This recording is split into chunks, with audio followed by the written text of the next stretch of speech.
नमस्कार मंडळी, गावाकडची चूल या यूट्यूब चॅनलमध्ये तुमच्या सगळ्यांचं मनापासून स्वागत आहे. मंडळी, काय आहे, आता चालू आहे गारठा, थंडीचा दिवस. आणि थंडीच्या दिवसामध्ये बघा काहीतरी चमचमीत हे खायला लागतंय. आणि त्याचं काय झालं बरं का, आपल्याकडं जी लावलेली आहे का नाही ती कोथिंबीर पण आल्या काढायला. मग आता कोथिंबीर बरोबर काय करायचं, तर बघा ती कोथिंबीरच्या वड्या पण करतात.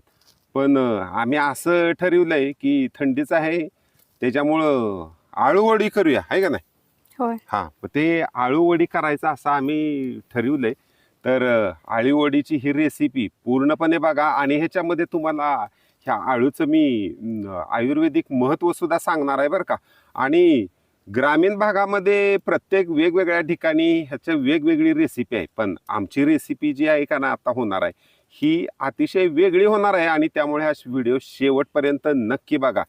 आज करणार आहे, आळूची पानं काढून आणली आहेत थोडीशी, आणि आपली शेतातली कोथिंबीर आहे.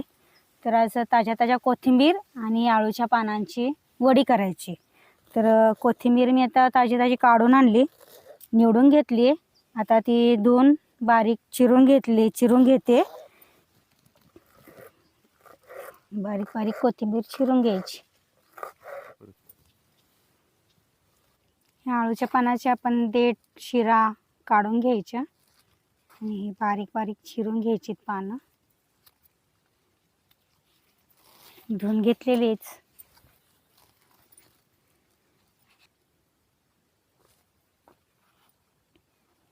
असं पाठीमागचं शिरा ह्यांचे हे देठ काढलं की नाही की त्याच्याबरोबर ते शिरे येतात निघून, ते काढून घ्यायचे अशा पूर्ण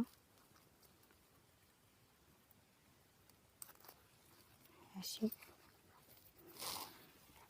आणि हे आता आपण पानं चिरून घ्यायची बारीक.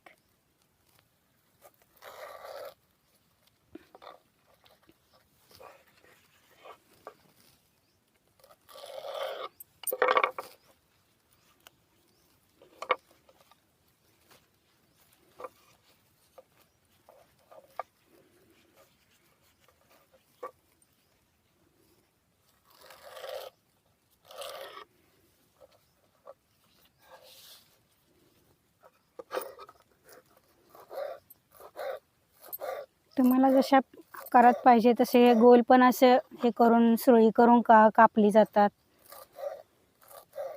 या पानांची अख्खी असेच पानांची पीठ लावून आपण वडी पण करू शकतो. मी आज एक वेगळा पदार्थ म्हणून हे चिरून करते. अशा पद्धतीने आपण हे बारीक चिरून घ्यायचे. हे जे आपण कोथिंबीर आणि आळूची मिक्स वडी करणार आहे, त्यासाठी हे थोडंसं लसूण खोबरं मी चेचून घेते. मिरच्या हे एकत्र थोडंसं चेचून घ्यायचं, आपल्या आवडीनुसार थोडंसं घालायचं. लसूण,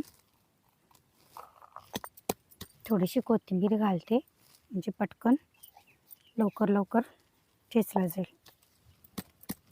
याचा आपला मसाला बारीक झाला आहे. यातच मी आता या 4-5 मिरच्या टाकून चेचून घ्यायचे.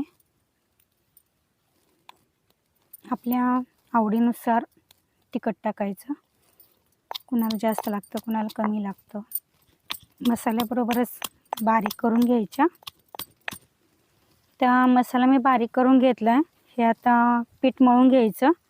आणि ह्यातच आता मी बेसन पीठ जेवढं आपल्याला त्यात लागेल तेवढं घालायचं, जेवढं बसेल असं. तर मी आता हे एक 3 चमचे टाकले. त्यात अजून लागेल. पीठ मळत आपण बघणार आहोत. त्यात आता हे थोडीशी हळद टाकायची,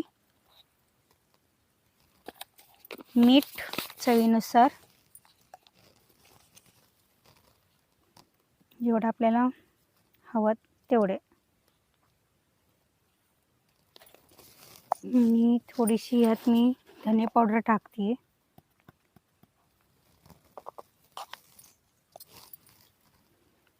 1 चमचाभर.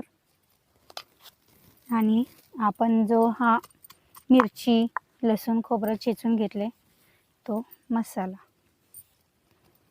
आणि ह्यात आपण थोडं लिंबू पिळणार आहोत. लिंबाचा रस टाकायचा की जेणेकरून ज्यांना आळूच्या पानानं घशात खवखवतं वगैरे ते खवखवत नाही म्हणून. तर लिंबू कापून घेते. लिंबू पण आपले शेतातलाच आहे.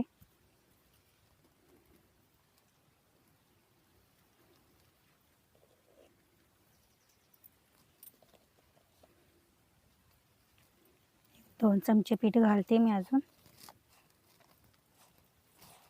त्याही पाणी टाकून भिजवून घ्यायचं. तर हे आपण असंच ठेवून थोडा वेळ ठेवायचं आणि तोपर्यंत आपलं हे पीठ भिजतंय तोपर्यंत आपण चूल पेटवून पाणी उकळायला ठेवूया.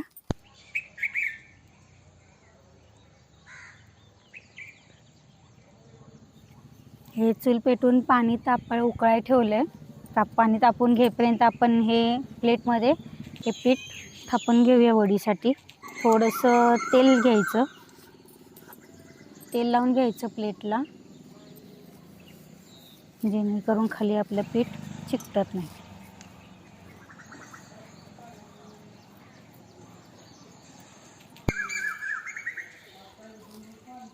हे प्लेटमध्ये काढून आपल्या जेवढं जाड पातळ पाहिजे त्या पद्धतीनं आपण हे पूर्ण थापून घ्यायचं प्लेटमध्ये.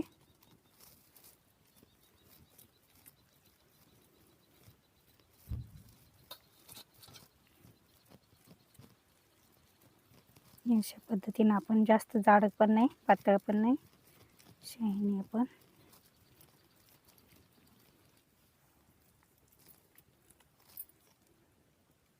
हे आपलं पीठ थापून झालंय. एका पाण्याला वाफ यायला लागली तर ह्याच्यावर आता आपण हे जाळीसारखं जे भांडं आहे हे ठेवायचे किंवा चाळण जरी असली आपल्याकडे तरी चाळण ठेवू शकतो. असं भांडं ठेवायचं की जेणेकरून यातून आपल्याला पाण्याची वाफ लागेल.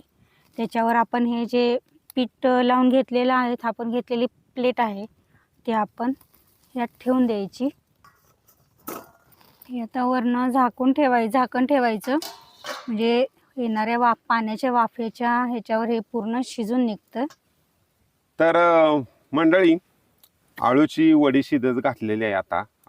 तर मगाशी आपण म्हटल्याप्रमाणे ह्याचं आपण जरा आयुर्वेदिक महत्त्व थोडंसं समजून घेऊ. आळूंच्या पानांचं शास्त्रीय नाव हे कोलोकेसिया इस्कुलेंटा असं याचं एक शास्त्रीय नाव आहे. पण नावात काय आहे म्हणा, आपल्याकडं याला आळू म्हणतात, बऱ्याच ठिकाणी वेगवेगळी काहीतरी नावं असतील. पण आळू ही वनस्पती हे एक आयुर्वेदामध्ये अतिशय गुणकारी अशी ही वनस्पती आहे. बघा, या आळूच्या पानांचं जर सेवन केलं आपण मग ते वड्यांच्या माध्यमातून असेल किंवा बारीक चिरून बऱ्याच वेळेला भाजीमध्ये सुद्धा वापरलं जातं. पण ह्या आळूच्या पानांमुळं ना सगळ्यात गुणकारी ह्याचं काय असेल तर बघा, पाचनशक्ती ही याच्यामध्ये सुधारते. त्याचबरोबर रक्तशुद्धीसाठी अतिशय गुणकारी असं ह्या आळूच्या पानांचं आयुर्वेदिक महत्त्व आहे. त्याचबरोबर बघा, वात पित्त कफदोष विशेषतः करून कफदोषामध्ये आळूच्या पानांचं सेवन हे केलं पाहिजे असं आयुर्वेदामध्ये सांगितलेलं आहे. बऱ्याच लोकांना रक्तक्षयाची म्हणजे ॲनिमिया जो म्हणतो आपण त्या ॲनिमियाचा हा त्रास असतो. तर ह्या ॲनिमियाचा हा त्रास कमी होण्यासाठी किंवा थोडक्यात असा त्रास होऊच नये याच्यासाठी आपण म्हणजे आळूच्या पानांचं हे नित्य सेवन केलं पाहिजे. त्याचबरोबर बघा, आजकाल संपूर्ण म्हणजे लोकांचं खानपानच बदललेलं असल्यामुळं बऱ्याच वेळेला बघा मूळव्याधाचं प्रमाण, आजाराचं प्रमाण हे अतिशय वाढलेलं आहे. आणि ह्या आजारामध्ये म्हणजे मूळव्याधाच्या या त्रासामध्ये सुद्धा तुम्हाला काहीसा आराम देण्याचं काम सुद्धा हे आळू हे करत असतं. आळू प्रत्येक म्हणजे जातीनुसार या आळूच्या वेगवेगळ्या जाती आहेत. म्हणजे कोकणात आढळणाऱ्या वेगळी जात, घाटावरती आढळणाऱ्या वेगळ्या, विदर्भात मराठवाड्यामध्ये इकडे सुद्धा याच्या वेगवेगळ्या जाती आहेत. परंतु असं जरी असलं तरी आळू हा गुणधर्माने हा मात्र एकच आहे. पण त्यातल्या काही जंगली ज्या वनस्पती आहेत आळूच्या त्याच्यामध्ये मात्र काही हानिकारक तत्व सुद्धा त्याच्यामध्ये असतात आणि बऱ्याच वेळेला तुम्हाला सुद्धा माहिती आहे बघा, आळू ज्या वेळेला आपण खातो त्यावेळेला एखाद्या आळूमध्ये खाज येते आणि ज्या वेळेला खातो त्यावेळेला त्याचे टोटरे बसतात, त्याचबरोबर खाज येते अशी. मग ह्याला कारण मात्र एक असतं, ते व्यवस्थित शिजवावं लागतं आणि ते शिजवण्याची ही पद्धत, हे वाफेवरती व्यवस्थित शिजवून घेऊन जर तो आहारामध्ये आणला तर त्याच्यामधले जे हानिकारक तत्व म्हणजे खाज येणे म्हणजे हे काहीतरी एक हानिकारक तत्व असणारा त्याच्यामध्ये घटक आहे आणि त्या घटकाचं प्रमाण जास्त राहिलं की ती खाज येत असते. आणि म्हणून योग्य पद्धतीनं जर ते आपण शिजवून घेतलं आणि त्यातल्या त्यात निसर्गाच्या अशा म्हणजे ज्याप्रमाणे आयुर्वेदामध्ये म्हटलेलं आहे की पवन का स्पर्श और सूरज का प्रकाश, या गोष्टींच्या माध्यमातून जर आपण असं मोकळ्या वातावरणामध्ये जर ते शिजवून खाल्लं तर ते नक्कीच जास्त गुणकारी राहतं. आणि म्हणून आपण हा व्यवस्थित शिजवून घेऊन आपण आहारामध्ये समाविष्ट केला पाहिजे. सगळ्यात महत्त्वाचं याच्याबरोबर लिंबू, मगाशी तुम्ही बघितलंच आपण याच्यामध्ये लिंबू पिळला, तर लिंबू वापरण्यामुळं सुद्धा याचं जे हानिकारक तत्व आहे, हे मुळातच लिंबू हा ॲसिडिक गुणधर्म असणारा लिंबू आणि त्याच्यामुळे त्याच्यातले हानिकारक तत्व ही कमी होतात. ही आपली वडी शिजवून झाली आहे, त्याची आता काप करून घ्यायचे. तर मी कढई तापत ठेवले तेल, तर हे वड्या आपण तळून घ्यायच्या की गरम गरम खायच्या.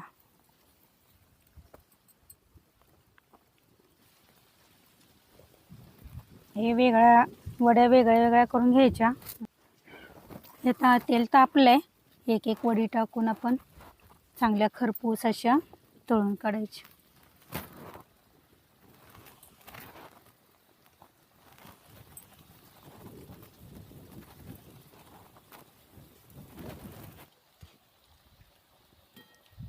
अशा एक साईड चांगली आता भाजत आली, आपण एक एक आता उलटून घ्यायची आणि दुसऱ्या बाजूने पण चांगला असा खरपूस अशा भाजून काढायची.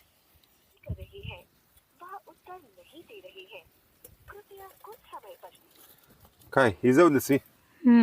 तयार झालं? हो झालं की. हे बघा बघा खाऊन कसं झालंय ते आळू वडी. झाले का चांगली? एकदम कुरकुरीत, ताजं ताजं खाणं, एकदम एवढं ताजं खाणं आणि बाजारात आणून करून खाणं. तर मंडळी, मगाशी आयुर्वेदिक गुणधर्म सुद्धा आळूवडीचं आपण पाहिलं. तर ही आळूवडीची रेसिपी तुम्हाला कशी वाटली हे आम्हाला कमेंटच्या माध्यमातून सांगा. त्यामुळं तुर्तास आपण या व्हिडिओमध्ये इथंच थांबूया. पुन्हा भेटूया नवीन एका व्हिडिओसह, नवीन एका रेसिपीसह, याच आपल्या शेताच्या बांधावरती, आपल्या गावाकडची चूल या चॅनलमध्ये. व्हिडिओ आवडला तर लाईक करा, शेअर करा, तसेच कमेंट करायला मात्र विसरू नका. आणि हो, सगळ्यात महत्त्वाचं, आमचं गावाकडची चूल हे यूट्यूब चॅनल सबस्क्राईब करून तेवढं घंटीचं बटन दाबायला मात्र विसरू नका. खूप खूप धन्यवाद.